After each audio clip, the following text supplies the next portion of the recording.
สวยงามดีนี่ก็เป็นสถานที่เมฆบาทจากในวัดพังเซา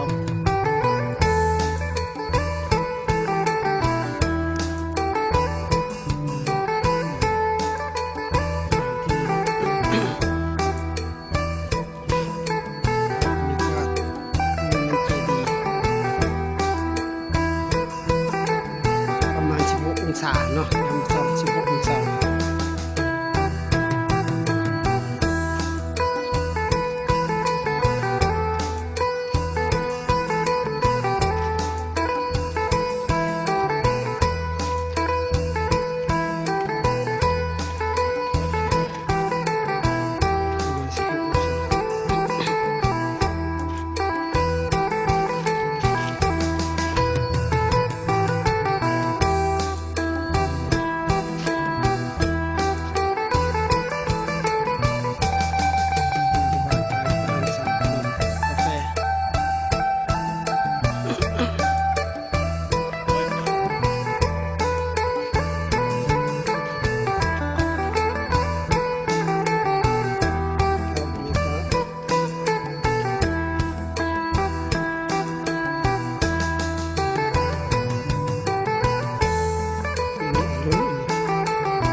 15 มื้อแล้วที่เดินจาริกนี่ก็ฮอดแถวเชียงใหม่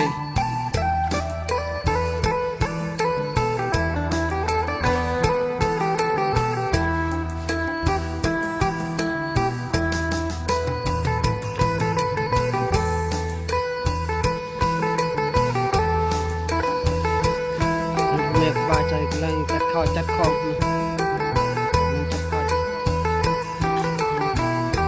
หาย14 ปีแข็งแรงอยู่เตะปิดดับฟังอยู่14 ปี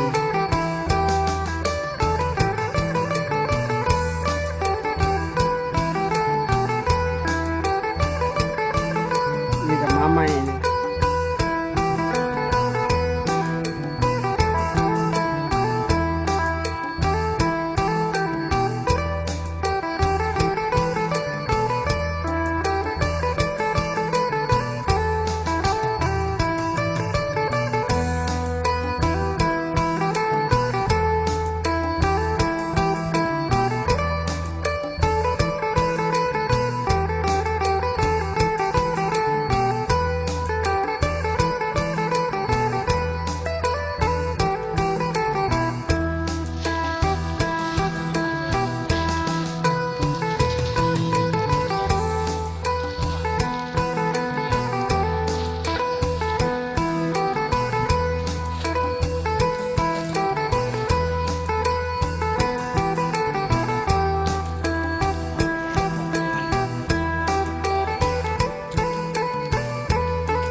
ภาพเป็น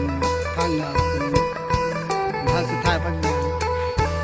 นี่ครับมาเดินอยู่ภาคเหนือเลยวันนี้เป็นมือเข้าสู่เส้นใจมีหัวหน้าคมชีเป็นยึดบัลลังก์ได้คือเก่าที่ผ่านมาเป็นถึงยึดบัลลังก์คือวันนี้เป็นมายึดบัลลังก์ได้เนาะเครื่องเป็นย่างตัวผิวแห้งเลยนั่นป่านนี้ก็ยังเย็บขาด้วยขอซื้อ